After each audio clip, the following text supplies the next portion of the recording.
ಎಲ್ಲರಿಗೂ ನಮಸ್ತೆ. ನಾನಿವತ್ತು ಇಡ್ಲಿ ತವೆ ಮಾಡಿದ್ದೇನೆ. ತುಂಬ ಚೆನ್ನಾಗಿ ಬರ್ತದೆ. ಈಗ ಮಳೆಯೂ ಸಹ ಜೋರಾಗಿ ಬರ್ತಾ ಇದೆ.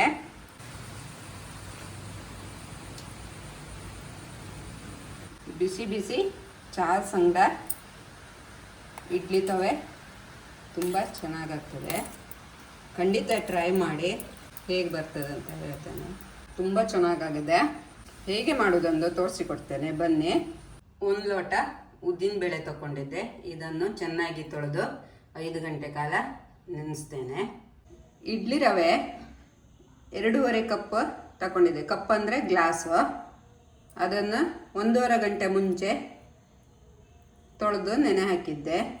ಈಗ ಉದ್ದು ಅರಿಲಿಕ್ಕೆ ಹೋಗ್ತೇನೆ. ಉದ್ದು ರುಬ್ಬಿಟ್ಟಿದ್ದೆ. ಈಗ ಅಕ್ಕಿಯು ನೆಂದಿದೆ.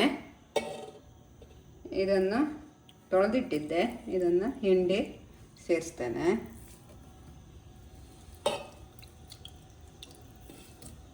ಈಗ ಕಲಸುವ.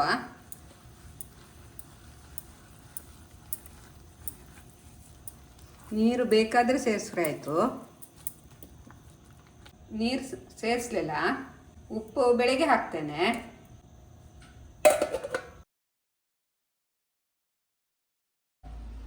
ಹಿಟ್ಟು ಚೆನ್ನಾಗಿ ಹುದುಗಿ ಬಂದಿದೆ. ಇದಕ್ಕೆ ಉಪ್ಪು ಸೇರಿಸ್ತೇನೆ. ರಾತ್ರಿ ಸೇರಿಸಿಲ್ಲ ಇತ್ತು.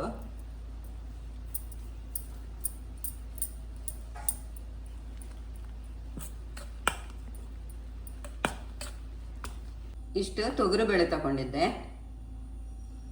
2 ಹಸಿಮೆಣಸು, ಟೊಮೆಟೊ ಎಷ್ಟು ದೊಡ್ಡದು ಬೇಡ, ಶುಂಠಿ, ಕರಿಬೇವಿನ ಸೊಪ್ಪು. ಮೊದಲಿಗೆ ತೊಗರಿಬೇಳೆಯನ್ನು ತೊಳೆದು ಕುಕ್ಕರ್ನಲ್ಲಿ ಬೇಯಿಸ್ತೇನೆ. ಎಣ್ಣೆ ಸೌಡೆ ಇಟ್ಕೊಳ್ತೇನೆ ಸ್ವಲ್ಪ. ಎಲ್ಲದಕ್ಕೂ ಎಣ್ಣೆ ಸೌರಿ ಆಯಿತು. ಫುಲ್ ಹಾಕೋದು ಬೇಡ.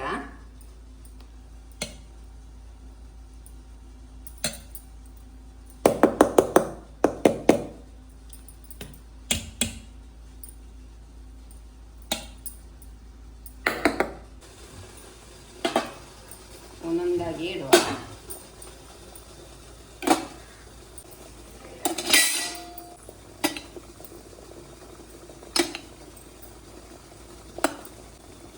ಬೇಯ್ಲಿದು.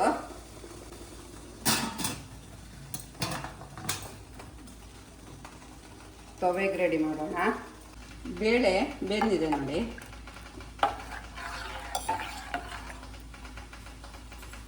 ಬಿಸಿ ಮಾಡಲಿಕ್ಕೆ ಇಟ್ಟಿದ್ದೆ. ಇದಕ್ಕೆ ಉಪ್ಪು ಸೇರಿಸ್ತೇನೆ. ಹೆಚ್ಚಿಟ್ಟ ಟೊಮೆಟೊ, ಹಸಿಮೆಣಸು, ಶುಂಠಿ, ಕರಿಬೇವಿನ ಸೊಪ್ಪು. ಬೇಯ್ದಿದು ಆಗಿದೆ. ಇದು ಹಿಂಗಿನ ನೀರು ಸೇರಿಸ್ತೇನೆ. ಒಂದಿಷ್ಟು ದೊಡ್ಡ ತುಂಡು ಹಿಂಗನ್ನು ಕರಿದಿಟ್ಕೊಂಡಿದ್ದೆ ಸೇರಿಸ್ತೇನೆ. ಇಷ್ಟೇ ದೊಡ್ಡದು ಆಗಿದೆ. ಇದು ಬಂದ್ ಮಾಡ್ತೇನೆ. ಮತ್ತು ಇದಕ್ಕೊಂದು ಒಳ್ಳೆ ಒಗ್ಗರಣೆ ಕೊಡುವ.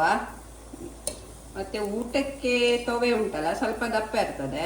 ನಮ್ಮದು ಇಡ್ಲಿಗೆ ಈ ಥರ ಇರಬೇಕು, ದಪ್ಪ ಇರಬಾರ್ದು. ಎಣ್ಣೆ ಹಾಕ್ಕೊಂಡಿದ್ದೆ, ಬಿಸಿಯಾಗಿದೆ. ಸಾಸಿವೆ, ತೆಂಗಿನ ಎಣ್ಣೆ ಆದರೂ ಆದಿತ್ತು, ತುಪ್ಪ ಆದರೂ ಆದಿತ್ತು. ಒಣಮೆಣಸು, ಕರಿಬೇವಿನ ಸೊಪ್ಪು,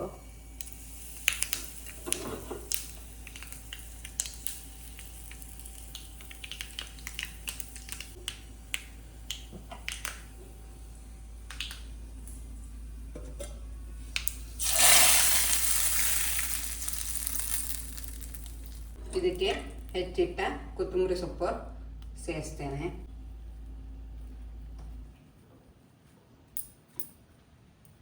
ಇಡ್ಲಿಗೆ ತವೆ ರೆಡಿಯಾಗಿದೆ. ಈಗ ಇಡ್ಲಿ ಹೇಗಾಗಿದೆ ಅಂತ ನೋಡುವ. ಚೆನ್ನಾಗಿ ಬಂದಿದೆ. ಇಡ್ಲಿ ಬಿಸಿದೆ. ಅದಕ್ಕೆ ತಟ್ಟೆಗೆ ನೀರಿಟ್ಟು ಇದು ತಂಪಗಾಗೋ ತನಕ ಇಡ್ತೇನೆ.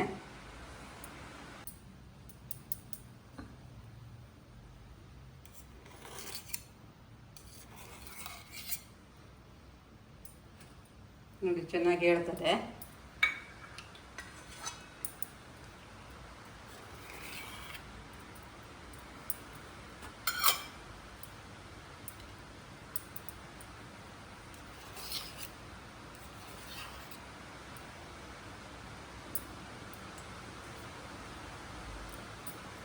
ಈಗ 3 ಹಾಕೊಂತೆ, ಆಮೇಲೆ ಮತ್ತಿನ್ನೆರಡು ಇಡ್ಲಿ ಹಾಕೊಂಡು ತಿಂತೇನೆ.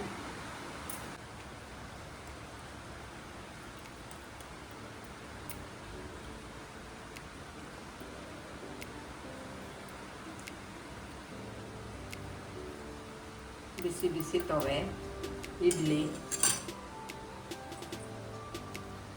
ರೆಡಿಯಾಗಿದೆ.